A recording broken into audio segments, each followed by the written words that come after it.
We got news about a whole bunch of different things. Let's get into it. What's your favorite scary movie? Amen. We'll tear your soul apart. Allow Pennywise to dance you now. Oh, blood on the beast! God, don't do that. But sometimes death is better.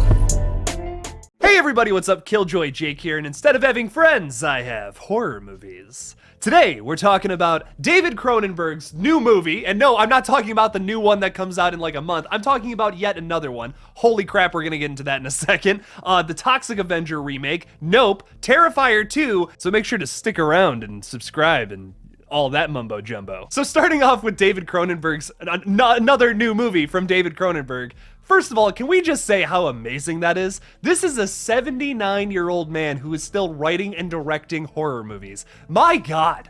Listen, I love John Carpenter. I love Wes Craven. They are amazing directors in their own right, but this guy should be retired, and he is out here making movies still. I mean, my God. I have so much love and respect for David Cronenberg. What an absolutely amazing human being.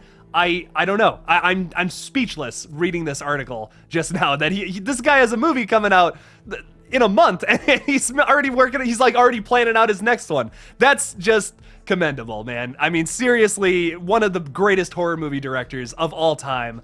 So amazing, God. But Cronenberg's next outing after Crimes of the Future releases will be called The Shrouds, and it will star Vincent Cassel from Irreversible. And he's also worked with Cronenberg before on Eastern Promises. The film centers on Karsh, played by Vincent Cassel, an innovative businessman and grieving widower who builds a device to connect with the dead inside a burial shroud. A much longer plot synopsis reads, Karsh's revolutionary business is on the verge of breaking into the international mainstream when several graves within his cemetery are vandalized and nearly destroyed, including that of his wife. While he struggles to uncover a clear motive for the attack, the mystery of who wrought this havoc and why will drive Karsh to reevaluate his business, marriage, and fidelity to his late wife's memory, as well as push him to new beginnings. So to me, it almost sounds like he's created some kind of device that, yes, could connect with the dead, but it doesn't exactly clarify what that means. Does it mean they come back to life and you can talk to them very briefly for like a couple of minutes or something and then they go back to being dead? That could be really interesting and messed up. It's giving me zombie vibes, which technically this is not the first time Cronenberg has dived into that field. We saw his movie Rabid all the way back in like the 70s, which was like kind of zombies, but also not really. If you go into that movie expecting a zombie movie, you're gonna be disappointed, but like, it's also, yes, kind of zombies. It's tough to explain unless you've seen it. Once again, this sounds like a movie that is much more than just like, oh, could it be zombies? Or could it be just people coming back and talking? You know what I mean? It seems like a little more than just like face value, and you're gonna get that with any Cronenberg outing. Cronenberg wrote the script and he will be directing, and the film starts production in March of next year, which is just, once again, my God. I mean, round of applause for this absolutely amazing fucking legend, dude. Producer Ben Said told Variety, "We are thrilled to be going on a journey into the newest world from the distinctive imagination of David Cronenberg. His ability to write smart and unconventional screenplays and then translate them into unique experiences on screen makes him a unique voice in film." Once again, I know I've said it 3 times at this point, counting this one. I'm just floored by this guy. This is super amazing news. I'm very excited to see this movie. And my God, go see Crimes of the Future on June 10th, or if you're in the LA area, go check it out June 3rd. You're not gonna wanna miss this. It's going to be an event. Now for something I haven't talked about in a while, the Toxic Avenger remake, which recently just got an R rating, which, like, of course, it's a remake of a trauma feature. Could you imagine if they gave this thing a PG-13 rating? Oh my God, I would lose all interest. You can't give a trauma movie a PG-13 rating. Sorry, but that will never happen, and I will never be interested in that. The new Toxic Avenger movie, coming from director Mason Blair, is rated R for strong violence, gore, language throughout, sexual references, and brief graphic nudity. Like, yeah, come on. Once again, it had to have all these things. It wouldn't be a trauma movie in any case whatsoever if it didn't have all those things we just talked about. The film stars Elijah Wood, Julia Davis, Taylor Page, Kevin Bacon, Peter Dinklage, and Jacob Tremblay. My God, what an amazing cast.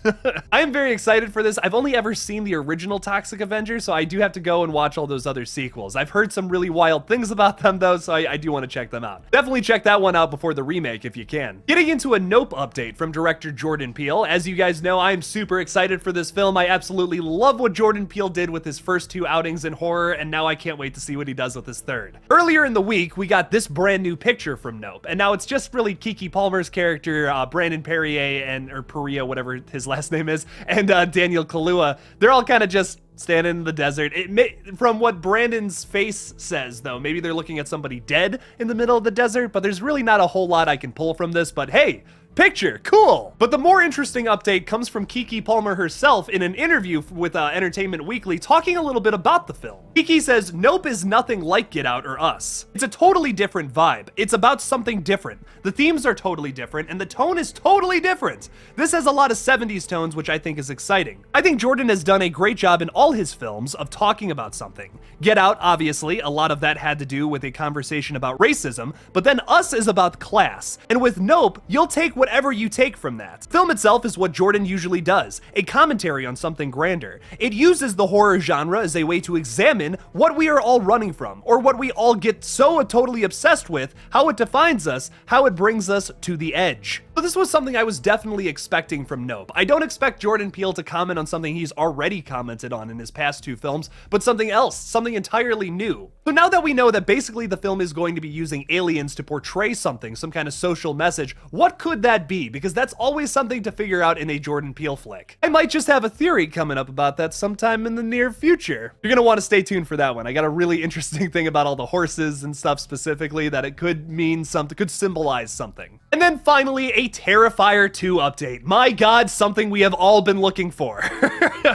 So finally, Damien Leone has given us another behind the scenes picture of Terrifier 2. Not quite a release date yet, but I will say, for those looking for a release date, if you go over to the Terrifier 2 Instagram right now, they've recently changed it and it says that art will be back in 2022. So I think for sure the film is coming out this year. And unfortunately, even though the director has said like, oh yeah, you know, it's gonna come out in 2022, he also said that about 2021 and it never happened. So hopefully it does come out in 2022 sometime. Once again, be patient. This is one guy basically wearing all the hats behind the scenes of this film, but Damien Leone is the force driving this thing to your eyeballs sometime probably in October. So give him some patience, okay? He's not just a whole studio making this movie, it's literally one dude. Damien shared an update with us earlier this week where he said, she's back. For everyone wondering if Victoria Hayes would return in Terrifier 2, fuck yeah, she does. Also shared this super gruesome pic of her. My God. And this is awesome. I actually love that Terrifier has like 2 main antagonists, especially Victoria here.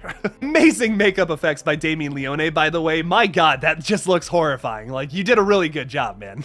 Like I was saying though, I really like that Terrifier has 2 main antagonists. There's surprisingly a lot of storylines going throughout these movies that we ever so briefly got like started in that first movie. So I'm very excited to see where the plot line goes in Terrifier 2. Like I've kind of criticized the first movie for not having that strong of a plot, so I really see this next one like really going full force on that and putting a bigger focus on it. I am very excited for Terrifier 2 and I got my fingers crossed we see this thing sometime soon, hopefully in October. But which of these movies that I just talked about are you the most excited for? Leave me something about it in the comments below.